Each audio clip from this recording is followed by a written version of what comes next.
आप देख रहे हैं SDM न्यूज़। मैं हूँ रियाज अंसारी। इस वक्त मैं महाराष्ट्र के तारे के शहर औरंगाबाद से बात कर रहा हूँ और आज मेरे हाथ में औरंगाबाद टाइम्स उर्दू पेपर है। देखिए संडे का, जो महाराष्ट्र का बहुत बड़ा पेपर है, बड़ा मकबूल आम पेपर है। उसके अंदर के पेज पे है, संडे एडिशन के अंदर के पेज पे देखिए, मराठाओं को 10% रिजर्वेशन और सुप्रीम कोर्ट, मौलाना आज़ाद एजुकेशन फाउंडेशन बंद, मरकज़ी वज़ीरात का हुक्मनामा जारी, महाराष्ट्र में मुस्लिम रिजर्वेशन पर तमाम सेकुलर पार्टियां खामोश। ये आज के अखबार में है, संडे एडिशन के औरंगाबाद टाइम्स के अंदर देखिए। अब देखिए इसके ऊपर जो है ना, बहुत जो तो दबा के राजनीति चल रही है और मुसलमानों का जो अजीब गरीब माहौल बन गया है, जबकि इनको सब दिख रहा है कि हालात सियासी तौर पर इतने बदल गए हैं कि अब मुश्किल है। अब ऐसे हालात में मुसलमानों को ज़्यादा सरकार पे इन्हिसार ना करते हुए, यानी कि सरकार पे भरोसा ना करते हुए अपने तौर से तैयारी करना पड़ेगी। क्योंकि अब तक जो साबिक़ा में जो सरकार ने थोड़ा बहुत दी, 25-30 साल पहले थोड़ा बहुत दी, लेकिन नए समीकरण में जो सरकार के जो बयानात आ रहे हैं कि भाई मुसलमानों को हम मुसलमान मुल्क के आरक्षण नहीं दे सकते, और जबकि एक अभियान क्या चल रहा है कि मराठाओं को आरक्षण दिया जाए, तो मराठा भी कहने की एक ज़ात होती है ना।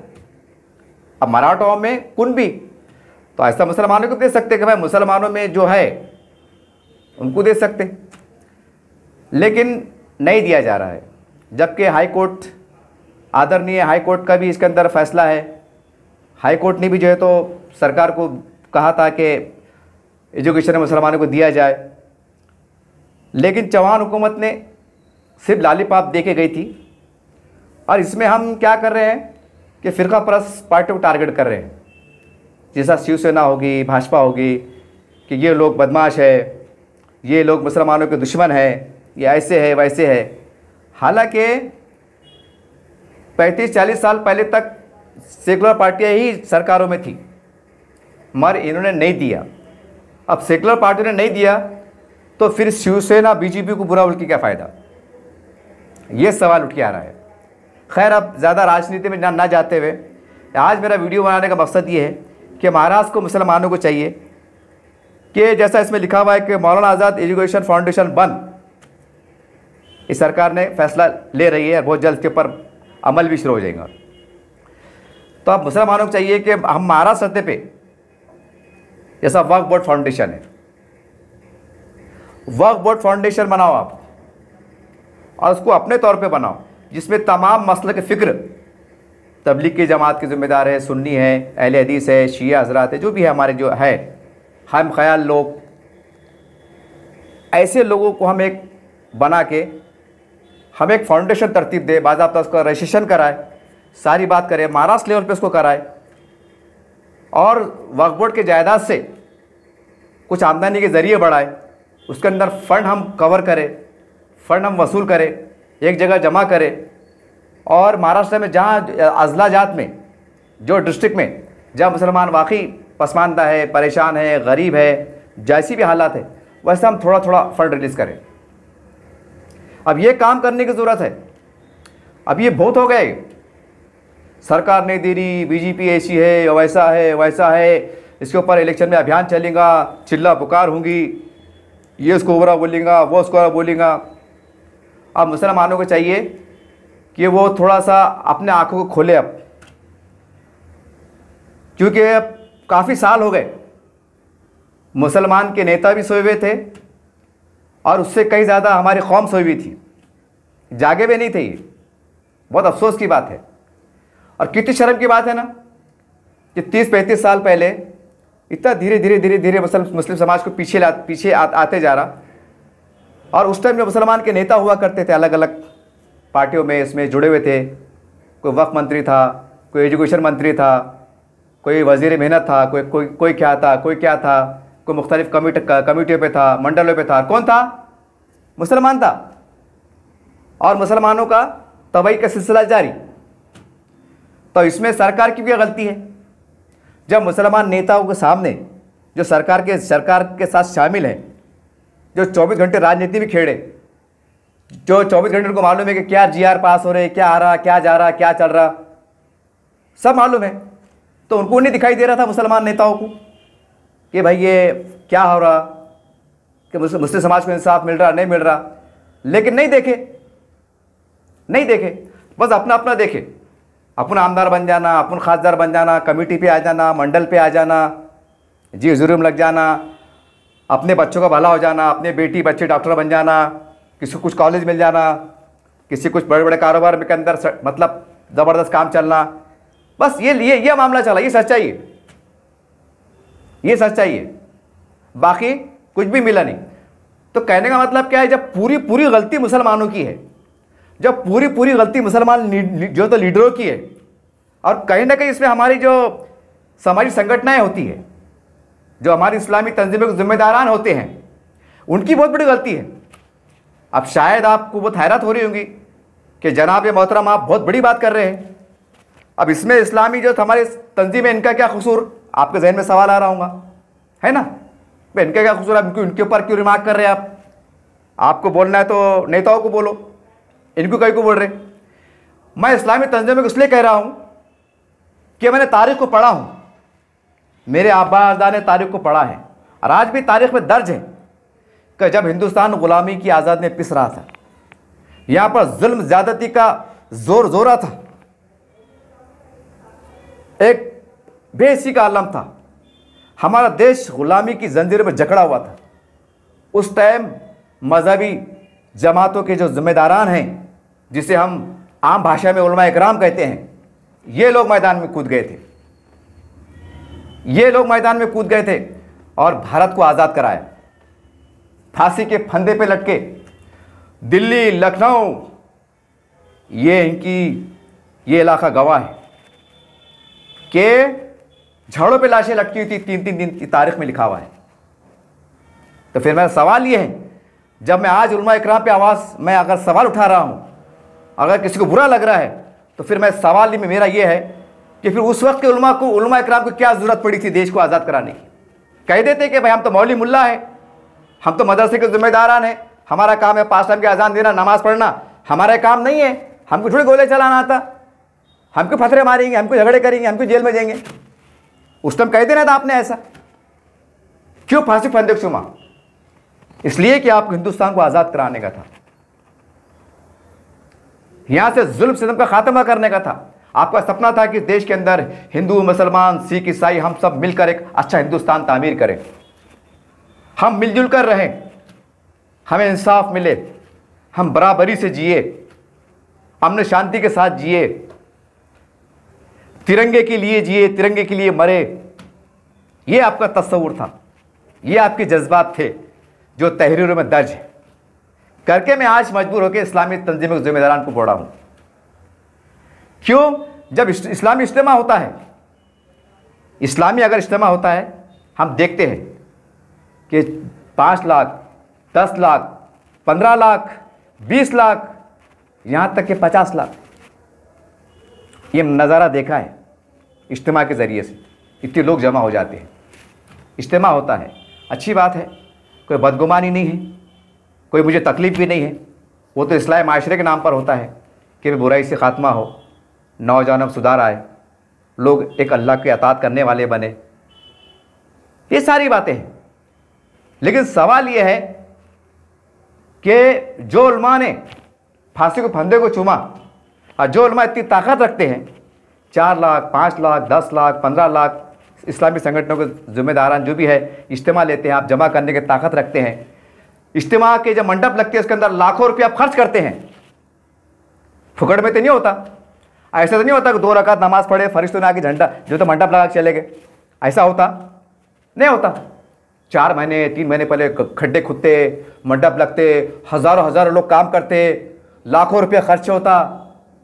अल्लाह वाले अपने दिल से लगाते, कोई बदगुमानी नहीं कि भाई पैसा कहाँ से आ रहा, बल्कि गरीब से गरीब 100 रुपये, 200 रुपये, 1000 रुपये आप जेब से लगाते, अल्लाह की राह में लगाते कि अल्लाह हमसे राज़ी हो जाए, खुश हो जाए, नेक नियति से लगाते।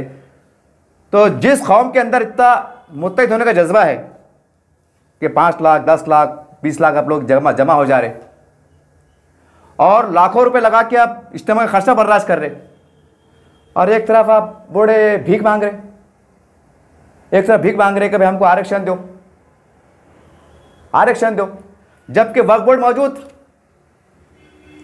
मौजूद है, मुख्तलिफ कमीशन की रिपोर्ट भी मौजूद है कि वक्फ बोर्ड पर अगर काम कर लिया जाए तो मुसलमान भारत सरकार को मदद देने की पोजीशन में आ सकता या सरकार को खर्च दे सकता। यानी ये वक्फ बोर्ड का जो डिपार्टमेंट है वो इतना ताकतवर बन सकता कि हम सरकार को टाइम आने पर अच्छे बुरे हालात में मदद बोलो या कर्जा बोलो दे सकते। ये कई भाषणों में आया हुआ है, कई दानिशोरों के कालम में आया हुआ है। ऐसा नहीं कि मैं कुछ अपनी अकल लड़ा रहा हूँ, ऐसा बिल्कुल नहीं। और ये सबको मालूम है। जब तुमको मालूम है कि वक्फ बोर्ड के ज़रिए से मुसलमानों की पूरी दलंदरी निकलने वाली है, तो फिर ये भीख मांगने के धंधे का कि आरक्षण दो क्यों? अरे भाई, जो आदमी किसी की मदद करने वाला है तो गोया वो लखपति है, वो माशी तौर से स्ट्रांग है, और जो माशी तौर से स्ट्रांग है तो उसको काहे की फिर आरक्षण की जरूरत? यानी कहीं ना कहीं ये आरक्षण के नाम पर, ये आरक्षण के नाम पर, कभी फाउंडेशन के नाम पर, कभी मजहबी अजीब गरीब नारों के नाम पर मुसलमानों को ऐसा उलझा दिया गया, ऐसा उलझा दिया गया। इसमें सबसे पहला बड़ा कसूर है मुसलमान नेताओं का है, और सेकंड पे आती है हमारी इस्लामी तमाम जो तंजीमें हैं, ये इनकी जवाबदारी है। अगर ये लोग सही काम नहीं कर रहे थे 20-25 सालों में, तो आपका अखलाकी फ़र्ज था, मैं बड़े माफ़ी के साथ आपसे कह रहा हूँ, आपका अखलाकी फ़र्ज था कि जैसा आप 4 लाख 5 लाख लोग इज्तिमा के लिए उतर जाते, तो हमारे पास बाबा साहब का संविधान जिंदा है, अब वही 4-5 लाख का मजमा आप रोड पे उतार देते कि हमने सेकुलर ताकतों को मजबूत किया है, हमने आपको ताकत देने का काम किया है, हमने आपको वोट दिया है, हमने आपको सरकार बनाने में मदद दी है, आज हमारे साथ इंसाफ क्यों नहीं हो रहा? उस टाइम अगर आप आंखों में आंखें डाल के बात करते लोकशाही माध्यम से, तो आज इतने बुरे दिन देखने को नहीं पड़ते। मगर नहीं, मदरसे वाले मदरसे में परेशान, बस मामला चल रहा है तो सरकार ने थोड़ा शिकंजा कसी, थोड़ा सा लेवल में आए, अंधाधुन कारोबार चढ़ा, अंधाधुन ज़कात आ रही, चंदे आ रहे, पेपरों में तक आया हुआ है। भाई बदगुमानी में कुछ फिजलाम तराशी नहीं कर रहा, सवाल उठे करेगा भाई लाखों रुपया आ रहा, कहाँ जा रहा, कैसा जा रहा, सवाल उठ खड़े हुए। कहाँ जाए मुसलमान? जब बड़े हमारे जब ऐसा करेंगे तो आम लाखों गरीब मुसलमानों ने कहाँ जाना? और उठे के छूटे सरकार, क्या ऐसा मुमकिन नहीं है क्या कि हम वक्फ बोर्ड फाउंडेशन बनाएं, बाकायदा उसका रजिस्ट्रेशन कराएं, तमाम मसलक फ़िक्र के लोगों की कमेटी बने, एक गठन करे, स्कॉलरों को शामिल करे, एक ऑनलाइन अकाउंट खोला जाए, महाराष्ट्र से वक्फ बोर्ड से जो पैसा आ रहा है वो ऑनलाइन रिकॉर्ड पे दिखे कि रोज़ कितना आ रहा, कितना जा रहा, कहाँ जा रहा। नहीं कर सकते? क्यों नहीं कर सकते? फिर ये बोलते क्यों कि हम वो कौम है 950 साल हुकूमत करे, कि 900 साल हुकूमत करने वाली कौम इतनी गई भी हो गई कि आज अपना इदारा नहीं खोल सकती। सरकार ने कहा आपको रोका है? कौन सा कानून ने आपको रोका है? सरकार ने रोका है? नहीं, सरकार तो चाहती है आप आगे बढ़ो, लेकिन नहीं, अजीब गरीब है। एक तरफ ये बोलते हैं कि हम ऐसी कौम है, हमने हुकूमत करे हुए है, हमने ये करे हुए है, और आज खाली एक वक्फ फाउंडेशन जैसा इसमें लिखा हुआ है कि मौलाना आज़ाद एजुकेशन फाउंडेशन बंद, इसमें लिखा हुआ है, औरंगाबाद टाइम्स पेपर में लिखा हुआ है। तो वक्फ फाउंडेशन की इजाद करो ना आप। जमात तबलीग है, जमात इस्लामी हिंद है, अहले हदीस है, सुन्नी जमात है, और जो भी हम ख्याल है बेचारे, एक हंगामी मीटिंग लो कि भाई अब हम किसी के भरोसे भी नहीं रहेंगे, अब किसके भरोसे भी नहीं रहेंगे। जितना जायज़ हमको मिला, सरकार से मिला अल्हम्दुलिल्लाह, और नहीं मिला तो अब हम रोएंगे नहीं, हम बेबसी के आंसू बहाएंगे नहीं, अब हम अपने बल पे उठने की कोशिश करेंगे, हम समाज को खड़ा करेंगे। ये अज़ाइम के साथ अब उठना पड़ेगा, ये अज़ाइम के साथ उठना पड़ेगा। बहुत दुख होता है साहब, बहुत दुख होता है। मैं आपको एग्जांपल दूंगा। अगर महाराष्ट्र में एक ऐप ऐसा बनाया जाए, एक ऐप, और वो ऐप वो कहते गूगल पे क्या पे ATM क्या बोलते ना, वैसा करते तो पैसा जाता। अगर हर मुसलमान की पान टपरी पर, होटल पर, मस्जिद के बाहर, मदरसे के बाहर, यहाँ तक के घरों के बाहर या चौराहे पे अगर वो लगाया जाए और ये ऐलान कर दिया जाए कि मुसलमान भाई, क्योंकि वो हर जगह ऐप रहने वाला है, वो पैसे डालते तो भाई 1 रुपये से लेके 100 रुपये जान का सदका बोलो, खैरात बोलो, मदद बोलो, अतिया बोलो, ये आप दो, ये ऐसा लेना। और यहाँ समझो मैं पान टपरी पे गया, आम नेचर है, मुसलमान 5-10 भी खर्चा कर देता, 2 सिगरेट दो, खा 20 स्टाल, 20 रुपये खट करके चले गए, 2 गुआ की पीढ़ी दो, फिर चले गए 10 रुपये चले गए, फिर 4 रिका में आ गए तो उसको दे देता हो, मतलब 50 की नोट गई। तो ज़रा पान टिप खड़े ना, तो ऐसा ज़मीर को जिंदा रखो कि भाई यार नहीं यार ये क्या बोलते जनाब उसको लगा तो स्कैनर, हाँ स्कैनर, वो स्कैनर पे ऐसा गए बार कोड करके भाई 1 रुपये से लेके अरे 5 रुपये डालो, 10 रुपये डालो, 20 रुपये डालो, सदका समझ के, खैरात समझ कर डालो।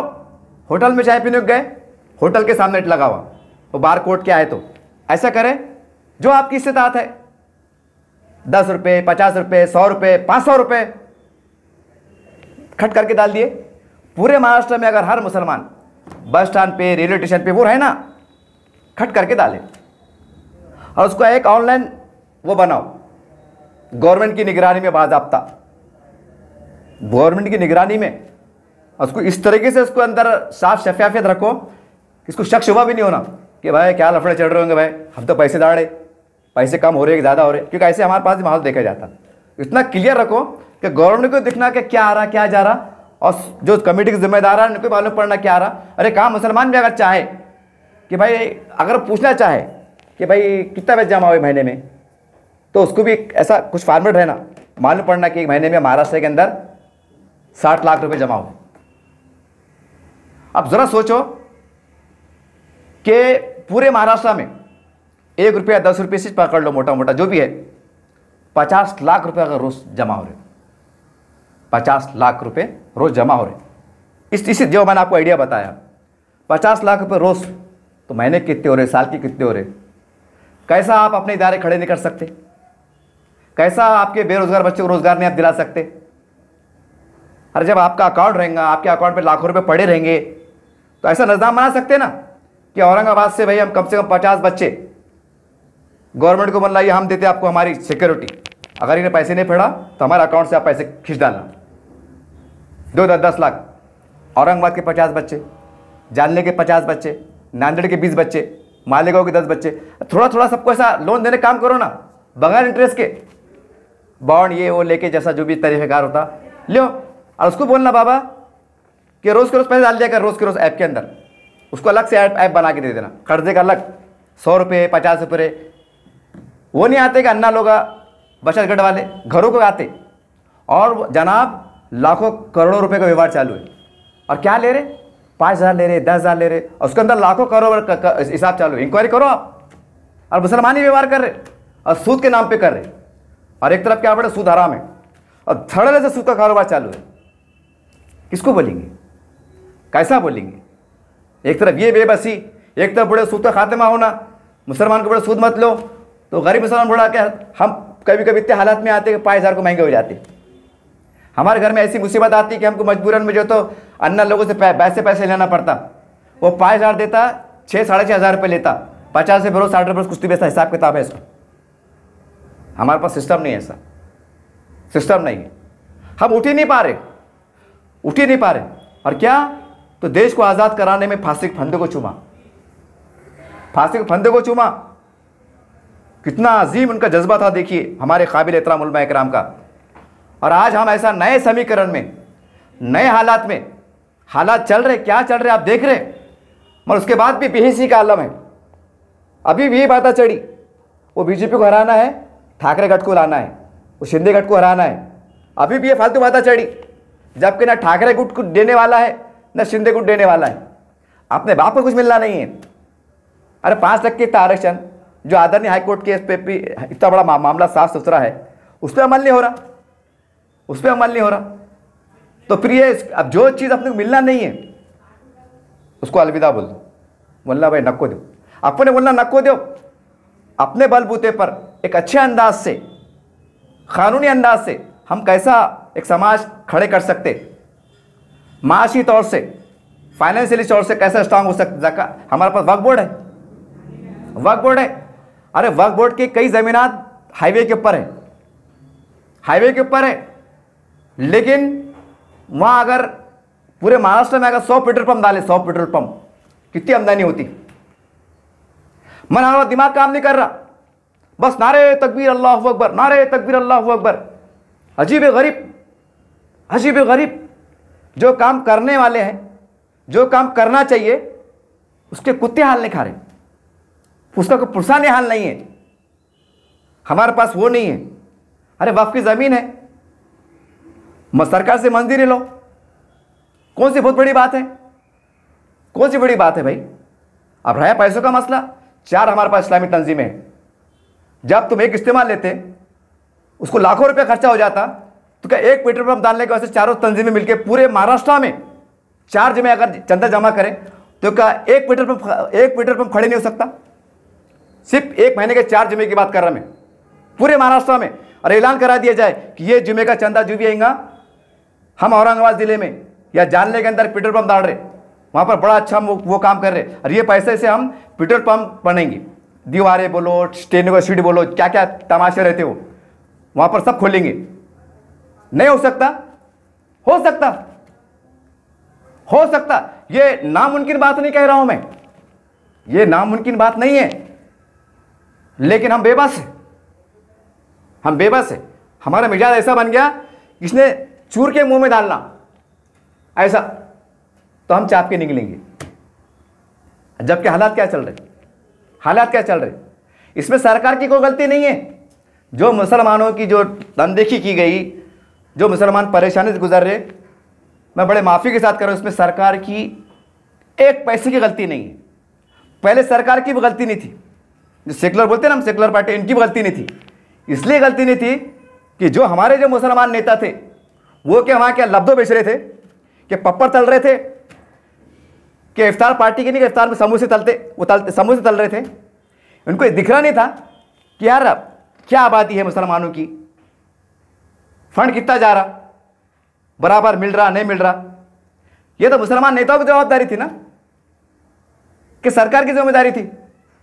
सरकार ने जब आपको दी, माइनॉरिटी नाम पे कोठा बना के दी कि भाई आप तुम्हारे समाज का काम करो, तुमने लड़े क्यों नहीं? लोकशाही मतलब तुम लड़े क्यों नहीं? सरकार को इंसाफ दिलाए क्यों नहीं? तुमने आंकड़े बताए क्यों नहीं?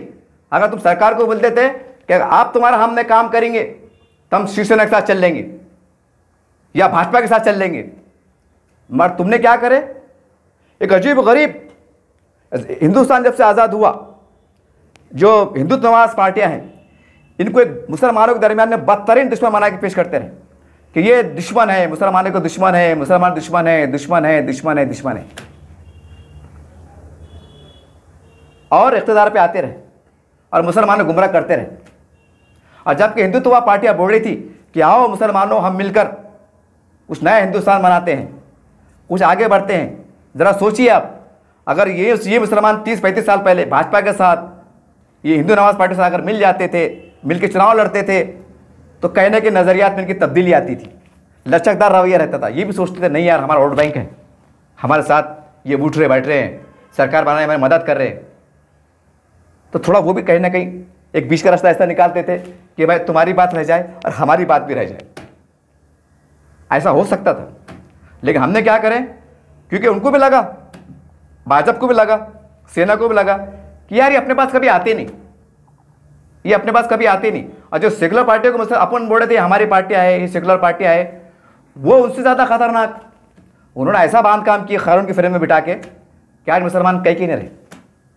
सेस्टर कमेटी की रिपोर्ट पढ़ो आप, रंगनाथ मिश्रा कमेटी की रिपोर्ट पढ़ो आप, क्या कि नहीं रहे। तो ये वीडियो बनाने से मेरा एक ही मकसद है, मैं तमाम हमारे मुसलमान जो जिम्मेदार हैं, लीडरान हैं, उनको हाथ जोड़ के बोलता भैया कि इस पे ना राजनीति करो मत। जो थोड़ा बहुत मिल रहा मिल रहा। अब इसके ऊपर फोकस करो कि भाई महाराष्ट्र में जो वक्फ की जायदादें हैं उस पर हम कैसा प्री प्लान डेवलपमेंट के काम कर सकते और समाज को कैसा उठा सकते, फाइनेंशियली कैसा फ़ायदा पहुंचा सकते कि सरकार की भी मदद हो जाए, सरकार की भी कहीं ना कहीं 2 पैसे की आमदनी बढ़े और गरीब मुसलमानों को फ़ायदा हो। इसके सिवाय कोई पर्याय नहीं है, कोई पर्याय नहीं है। ये 5% आरक्षण ले लो, ये 5% आरक्षण अगर आज भी सरकार ने दे दी तो क्या रातों रात मुसलमानों को धड़ा धड़ा होकर मिलना शुरू हो जाएंगे क्या? नहीं। तो फिर ऐसा आरक्षण लेके क्या फायदा? अरे वक्फ बोर्ड के ऊपर अगर तुम काम करते हैं, और जैसा मैंने बताया कि आप ऐसा वक्त आ गया है, मेरे ख्याल से 2-4-6 महीने पहले की बात है, कोई वली रहमानी साहब का नौजवान लड़का, तो नाम जहन में नहीं आ रहा मेरे, वो नौजवान लड़का है, देखो कर्नाटक तक कहीं कहते हुए वीडियो आया था, उन्हें बोला था मेरे को कॉलेज बनाने का है, एक वीडियो वायरल हुआ था, तो भाई मेरे को एक 100 रुपये मदद करो बोल के ऐसा वीडियो वायरल हुआ था। तो उसको मेरे ख्याल से 5 या 6 करोड़ रुपये आए, पूरे इंडिया भर से उसको पैसे जमा हो गए। बाद में उसको बोलना पड़ा कि भैया मेरे पास पैसे हो गए, अब तुम आप नको डालो। ये ताज़ा वाकया ही है, ये 1926 अंग्रेज ज़माने का वाकया नहीं है, ये करण का वाकया है, साल 6 महीने पुराना। तो ऐसा हमारा समय नहीं हो सकता क्या कि औरंगाबाद में हम एक ऐसा कॉलेज बना रहे, लड़कियों का प्राइमरी में से लेकर तो पीएचडी तक, Marathi medium, Hindi medium, English medium, Urdu medium, technical college, ये पैसा यूटिलाइज कर सकते ना। हमारे पास ज़मीनात भी है, ज़मीन भी है, मगर जरूरत नहीं है। कौम का जो दर्द होना चाहिए वो दर्द नहीं है, दर्द नहीं है। अजीब गरीब हम एक सुकड़ कर रह गए। सिर्फ मस्जिद के वास्ते पूरा देश का मुसलमान मुत्तहिद, रोड पे आने को तैयार, गोलियां खाने को तैयार, शहीद होने को तैयार। ये हम अखबार में देख रहे, जो लीडर के बयान आ रहे हैं मैं उसकी रोशनी में कह रहा हूं। इतना आपको जुनून, इतना आप माहौल गर्मा जाते, लीडर बयानबाजी करते, टीवी पे आके बोलते, मीडिया से बात करते, और हजारों लाखों मुसलमान गरीब परेशान, उसके लिए हम बहुत कुछ कर सकते, लेकिन उसके ऊपर कोई करने तैयार नहीं है। छोड़ दिए मुसलमानों को, मरो, तुम गरीब है ना, तुम्हारा जुर्म है ये, मरो, सड़ के मरो, झोपड़पट्टे में मरो, तुम्हारा मुकद्दर है ये, हम कुछ नहीं कर सकते, हमको मरना नहीं है, नौज बिल्ला, हमको हिसाब भी देना नहीं, नौज बिल्ला। ऐसी जहनीत बन चुकी है, एहसास नहीं है कि हाँ यार, जब हम 5 लाख का इस्तेमाल भरा सकते, लाख रुपए खर्चा आता, तो क्या ऐसा निज़ाम नहीं तरतीब दे सकते? क्या कोई हमारे इदारे कायम करे? अरे महानगर पालिका, औरंगाबाद की महानगर पालिका, मेरे ख्याल से आस्ते कुमार पांडे साहब जो जिला अधिकारी थे, अब शायद अब पूना को गए शायद, एक म्युनिसिपल कमिश्नर क्या पड़ी, बड़े अधिकारी, क्लास 1 ऑफिसर रहते, हज़ारों तनख्वाह आती, कार है, ड्राइवर है, सिक्योरिटी गार्ड है, बंगला है, कोई टेंशन नहीं है, 24 घंटे वीआईपी जिंदगी है। कौन? Municipal commissioner. वो कमिश्नर ऐसा सर जोड़ के बैठ रहा कि मेरे महानगर पालिका की आमदनी बढ़ी कैसा। कौन? म्युनिसिपल कमिश्नर साहब सोच रहे कि मेरी आमदनी बढ़े कैसा, कि भाई ये शहर स्मार्ट हो। म्युनिसिपल कमिश्नर जो सरकारी नुमाइंदा, मतलब सरकारी अधिकारी, और यहाँ वक्फ बोर्ड के ऑफिसर, हाईवे पे ज़मीनें पड़ी हुई हैं, मगर अल्लाह तौफीक नहीं दे रहा कि बम्बई हाईवे पे है, नासिक हाईवे पे है, जालना हाईवे पे है, कि हमारे पेट्रोल पंप कायम करे, हमारी ज़मीन, हम सरकार से बातचीत करें, माहौल करें। नहीं, बस वो चेंज रिपोर्ट, बस मदरसों का रजिस्ट्रेशन, बस खबरस्तान का रजिस्ट्रेशन, बस वो छोटा सा दायरा, मस्जिद का रजिस्ट्रेशन करो, खबरस्तान रजिस्ट्रेशन लो, मर जाओ और गड़ जाओ, डेवलपमेंट की बात मत करो। इसमें क्या कसूर है? आप कसूर किसका है? पूरा कसूर हमारा है, हमारे से मुराद मुसलमानों का है। और कब तक मायूसी की बात होती रहेंगी? कब तक? सरकार ने वक्फ बोर्ड बना के दे दिया, वक्फ की जायदादें मौजूद है।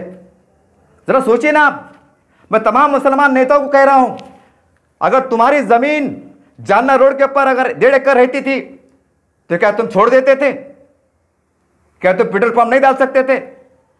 क्यों तुम बड़े लॉज नहीं बनाते थे? साल के 10 लाख की आमदनी पैदा करने का जरिया नहीं बनाते थे? अपने दिल पे याद रख के बोलो, नहीं करते थे? करते थे। आज क्यों नहीं कर रहे भाई? क्यों नहीं कर रहे? बहुत बुरी बात है, देखो बहुत बुरी बात है। देखो इसके अंदर मैं साफ अल्फाज में कह दूं कि मुसलमानों की तबाही के अंदर न शिवसेना का हाथ है, न भाजपा का हाथ है, न आरएसएस का हाथ है। किसका हाथ नहीं है? सबसे बड़ा हाथ है तो चंद जो मुट्ठी भर बड़ी अक्सरियत के लोग जो मुसलमान थे 30-35 सालों में, इनका हाथ है। इनके सामने तबाही का सिलसिला जारी था। मरिया ऐसे गुलाम बने हुए थे, इनकी जरूरत नहीं हुई।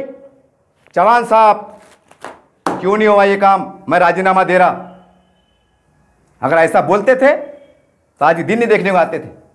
और आज क्या बोले भाजपा है, वो शिवसेना है, वो ऐसा है, वो यूँ है। कई मुस्लिम नेताओं को बुरा बोलते, अपने हिंदू नेताओं को बुरा बोलते। अजीब गरीब सूरत हाल है, अजीब गरीब। हमने को क्या करना चाहिए? हालांकि वसाइल भी है, ज़राए भी है, कानून कायदे भी है, सब है, लेकिन काम करने को तैयार नहीं। बस एक ही हाय तौबा, मुसलमान परेशान है, मुसलमान परेशान है, मुसलमान बर्बाद हो रहे, मुसलमान को आरक्षण होना, मुसलमान को ओबीसी होना, मुसलमान को ये होना। ओबीसी तो नहीं मिलता, अलबत्ता मुसलमानों को टीबी की बीमारी हो जा रही। ओबीसी बोले तो अदर बैकवर्ड क्लास, तो हालत खराब हो गया कि ओबीसी कट होगा। टीबी यानी कि कैंसर, पढ़े रहो, सियासी कैंसर। अजीब हाल है। बहरहाल आखिरी में मेरा बोलने का मतलब यही था कि अब वक्त आ गया है, तमाम जो इस्लामी जमात के जिम्मेदारान हैं, बड़े अदब एहतराम से मैं आपको आवाज़ दे रहा हूँ, ये आपकी जवाबदारी है। आप उठिए, एक कमेटी का गठन कीजिए, वक्फ बोर्ड फाउंडेशन की बुनियाद, संघ की बुनियाद रखिए, और जैसा आपको मैंने नाक़िस मशवरा दिया उस तरह से काम कीजिए, उससे बेहतर तरीके से काम करने की कोशिश कीजिए, और ज़कात के निज़ाम के तहत एक अच्छा निज़ाम तरतीब देने की कोशिश कीजिए। 24 घंटे आपको भाग दौड़ करना पड़ेगा, शहर शहर घूमना पड़ेगा, गांव गांव घूमना पड़ेगा, झोपड़पट्टी में आपको घुसना पड़ेगा, आपको ताने सुनना पड़ेंगे। अरे हमारे उलमा किराम फांसी फंदे चढ़ गए आज देश की आज़ादी के वास्ते, तो क्या मुसलमानों को गुर्बत से आज़ाद दिलाने के वास्ते क्या आप 24 घंटे काम नहीं कर सकते? खाली ये बोल के सोच रहे सरकार ने करना चाहिए, सरकार ने करना चाहिए, सरकार ने करना चाहिए। और आपके जो बस में आप क्यों नहीं कर रहे? सरकार आपको रोक रही क्या? वक्फ बोर्ड के जरिए से काम मत करो। वक्फ बोर्ड म्युनिसिपल कमिश्नर, मैं बात अधूरी थी मेरी हो कि वो पेट्रोल पंप डालता है। औरंगाबाद में 4 पेट्रोल पंप कायम हुए, म्युनिसिपल कमिश्नर साहब ने 4 पेट्रोल पंप कायम करे, साल के लाखों रुपए की आमदनी। इंक्वायरी करो, औरंगाबाद की बात कर रहा मैं। तमाम मुसलमान नेताओं को कह रहा हूं उनसे कि आप जाके देखो, एक म्युनिसिपल कमिश्नर जो सरकारी अधिकारी है, इसकी कोई जरूरत नहीं पड़ी, और कोई सरकार उनको बोलने वाली नहीं है कि कमिश्नर साहब आपने औरंगाबाद में पेट्रोल पंप कायम क्यों नहीं करे। ऐसा कोई जीआर नहीं है, मगर वो कमिश्नर अधिकारी मेरा महानगर पालिका आमदनी कैसी बढ़े, बल्कि दिन रात कोशिश करता है, जगह लेता है, डेवलप करता है, पेट्रोल कंपनी से बातचीत करता है, मंजूरी करता है, सरकार से बातचीत करता है, लाखों रुपए की आमदनी शुरू हो जाती है। तो क्या वक्फ बोर्ड की जमीन पे हाईवे पे कायम नहीं हो सकता? मुसलमानों की गरीबी, मजबूरी, बेबसी दूर नहीं हो सकती? सब हो सकती साहब, है ना? जमीन मौजूद, पैसे कमी पड़ी तो तंजीमों के जिम्मेदार मौजूद। जो पूरे महाराष्ट्र में अगर 4 जुमे के अंदर एक ऐलान कर दे कि भाई हमको बड़ा प्रोजेक्ट हमने लिया है, आप कम से कम 100 रुपए के ऊपर डालने की कोशिश करो। 100 रुपए पूरे महाराष्ट्र में 4 जुम्मा, कितने लाखों रुपए जमा हो जाते, एक बड़ा प्रोजेक्ट तैयार हो जाता। क्यों भीख मांग रहे आप? क्यों भीख मांग रहे? अब फिर बोल रहे, फिर गाले भी खा रहे, बदनाम वो भी हो रहे, जलील भी हो रहे, घड़े घड़े जा रहे, देवना साहब, देवना साहब, देवना साहब। कितनी हैरत की बात है कि जिस समाज के पास तरक्की डेवलप करने के बेशुमार ज़राए मौजूद हो, और जो इस्लाम का मानने वाला हो, जिसके पास ज़कात का बेहतरीन निज़ाम हो, एक अदल हो, एक सिस्टम हो, उसके बाद वो समाज कह रहा है कि हमको स्कूल खोलने के वास्ते पैसे दो, हमारे बच्चों को पढ़ने के वास्ते पैसे दो, हम बेघर मुसलमानों को रहने के वास्ते घर दो। क्या ये अपने आप में शर्मनाक बात नहीं है? आप कर सकते, मगर वो आपको जज्बा और जुनून से काम करना पड़ेगा। जज्बा नहीं है आपके अंदर, और जो है वो दिखावा है, टोटल दिखावा है, टोटल दिखावा। औरंगाबाद की मिसाल ले लो, वक्फ जायदाद तो क्या हाल है, और कितने मुसलमान लीडर है, कितने मुसलमान लीडर है, लेकिन नहीं, लेकिन ये कड़वा सच है, मुसलमान कितने बड़े ओहदे पे चल जाए, महाराष्ट्र का मुख्यमंत्री बन जाए, महाराष्ट्र का मुख्यमंत्री बन जाए तो वो सियासी गुलाम रहने वाला है, वो ज़्यादा काम नहीं आ सकता। ये कड़वा सच है, ये कड़वा सच है ये। तो ऐसे में हमको जो हिंदुत्ववादी हमारे पार्टियां हैं, जैसे शिवसेना है, भाजपा है, आरएसएस है, तो खुदारा इनको टारगेट करना बंद कर दो, इनके बड़े सरबराहों को, उनकी लीडरान को बुरा बोलना बंद कर दो और अच्छे रास्ता बनाने की कोशिश करो, दोस्ती का, भाईचारगी का। और दूसरी तरफ उनसे मदद लेकर, कुछ मशवरे से, कुछ अपनी मेहनत से, वक्फ बोर्ड के ज़रिए से, ज़कात के निज़ाम के ज़रिए से, और रोज़ाना 1 रुपये का कुछ भी बनाओ, ऐसा बनाओ और एक ऑनलाइन खाता खोलो गवर्नमेंट ऑफ महाराष्ट्र के पास, देखो महीने कितने पैसे आते और कैसे गरीबी दूर नहीं होती। कभी औरंगाबाद का काम करे, कभी जालने का काम करे, नांदेड़ का काम करे, ये काम हो सकता, मगर आपको काम करना पड़ेगा और सिर्फ ये सोच करना पड़ेगा इसका अजर हमको अल्लाह देने वाला है, अजर अल्लाह ही देने वाला है, बस हमको नहीं होना, कोई ओहदा नहीं होना, कोई कुछ नहीं होना, ये जज्बे से काम करना पड़ेगा। अजीब गरीब माहौल है। कई हिंदू लोग मुझको तो बोलते हैं, अंसर साहब तुम्हारा इतना बड़ा इज्तिमा होता है, बोले लाखों रुपये आते और तुम बोलते मुसलमान गरीब है। अब क्या बोलना उनको, क्या बोलना उनको? दिख रहा ना उनको भी, अंधे है क्या, दिख रहा नहीं उनको कितने लाख खर्चा हो रहे, कितने करोड़ रुपए खर्चा हो रहे, लेकिन नहीं, कोई इज्तिमाई शादी का नज़्म नहीं, कोई एजुकेशन का कोई निज़ाम नहीं। अरे निज़ाम तो ऐसा नहीं हो कि छठा खैरात बांट दिए। औरंगाबाद में अगर 1000 गरीब मुसलमानों के बच्चे, एक बच्चे को फ़ायदा मिलना चाहिए, उसको बोलते निज़ाम। नहीं तो 1000 बच्चे परेशान हैं और तुम 100 को देके टाला बजा ले रहे और खुश हो जा रहे, पेपर फोटो हो जा रही, उसको निज़ाम नहीं बोलते, निज़ाम नहीं बोलते उसको निज़ाम नहीं बोलते। बहुत अफसोस होता है कि वक्फ बोर्ड सरकार ने तुमको बना के दी, मुसलमानों को बना के दी, और मुसलमानों उसके ज़रिए आगे बढ़ सकते, और ये पेपर में ऐसी रिपोर्ट छप रही है कि मौलाना आज़ाद एजुकेशन फाउंडेशन बंद। एक अल्टरनेट पैदा करो, क्योंकि अब जो नेताओं की जो सोच बदल गई है, एक राजनीति में जहर पैदा हो गया है। तो जितना अच्छा हो रहा, जितना आसानी से हो रहा, जितना इज्जत से हो रहा, उतना करते चलो, अब बाकी इस तरह से हम उठ खड़े हो, बहुत अच्छे, क्योंकि कानून भी हमको सहारा देता है, कानून भी इसके लिए मौजूद है। सारी बात है, अगर आप ऐसा काम करने में तैयार होते हैं। कुर्बानी का मसला देखो कितना खर्च होता है, अगर उसमें और अगर हर मुसलमान ने अगर 1,000 रुपये बढ़ा दिया इंडिया लेवल पे, कितना पैसा जमा होता, कितना हम डेवलप कर सकते, कितना डेवलप हो सकते। लेकिन नहीं, ये करना पड़ेगा, और ये बहुत मुश्किल काम है साहब। ये जितना आसानी से मैं 15-20 मिनट में बोला, उतना बड़ा काम नहीं है, कम टाइम का, ये बहुत बड़ा काम है हमारा। और कौम देने को बैठी, करने को बैठी, तो उम्मीद करते हैं कि अब ये गंदी राजनीति, हिंदू मुसलमान, मस्जिद मंदिर, थोड़ा इसको ब्रेक दो आप। इसकी वजह से पूरा माहौल ख़राब हो जा रहा, पूरा सत्यानाश हो जा रहा। जो काम तुमको करना है, जो काम तुमको पहले फुर्सत में करना है, पहले वो काम करो। ये फालतू बातें, ज़रा सी कुर्सी के वास्ते, ज़रा से वोट बैंक के वास्ते, ठीक है, जहाँ नुकसान हुआ, जहाँ तकलीफ़ हुई, जहाँ तबाही आई, जहाँ बेबस थे, वो तो अल्लाह रब्बुल आलमीन है ना, इंसाफ करने वाला है ना, अल्लाह पे भरोसा है ना, अल्लाह निज़ाम चला रहा, वो कुदरत वाला है बड़ा। लेकिन जो अपने हाथ में है, जो गरीब समाज के लिए उठाने के लिए मदद कर सकते हैं, पहले वो काम करो, पहले वो काम करना पड़ेगा। अगर आप ये बोलते रहेंगे कि बीजेपी सरकार बदमाश है, वो सरकार ने नहीं दी रही, वो ऐसा है, वो वैसा है, कहानियाँ किस्से बोलते बैठेंगे, ये कहानियाँ किस्से में 75 साल निकल गए, 3 पीढ़ियाँ खप गई, अब 2 पीढ़ियाँ जवान हो रही। तो अब ये कहानियाँ बंद करो और प्रैक्टिकल में हम अच्छा क्या कर सकते, पहले उसके ऊपर फोकस करो। जो बचा सकते उसको बचाने की कोशिश करो, कानून के दायरे में रह के, लड़के भिड़ के, कभी कोर्ट में जाके, हाई कोर्ट भी खुला है, सुप्रीम कोर्ट भी खुला है, उसके ऊपर वो करो। मस्जिद के वास्ते सुप्रीम कोर्ट जा रहे, हाई कोर्ट जा रहे, औरंगाबाद संभल नाम बचाने के वास्ते हाई कोर्ट जा रहे, सुप्रीम कोर्ट जा रहे। क्या वक्फ बोर्ड की जमीनात को बचाने के वास्ते नहीं आ सकते क्या? क्या देख नहीं सकते? वहाँ का बड़ा अपडेट आता कि आज संभाजी नगर के वास्ते बम्बई में हाई कोर्ट में क्या हुआ, ये वकील ने क्या बोला, वो जज ने क्या बोला, वो सुनने वाले ने क्या बोला, बराबर अपडेट आ रहा।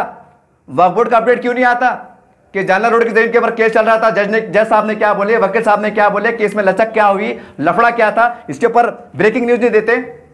बंद मुट्ठी में चलता मामला, तबाही नहीं आएंगी, अल्लाह का अजाब नहीं आएगा, और हम उनको बुरा बोले।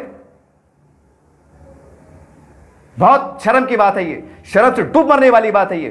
मैं उम्मीद करता हूं कि आप जागेंगे मत, याद रखिए ना तो अल्लाह का अजाब आने वाला है, और जब अल्लाह का अजाब आएगा तो किसको छोड़ेगा नहीं यार, कोई बचेगा नहीं। देखते रहिए आप SDN न्यूज़ चैनल।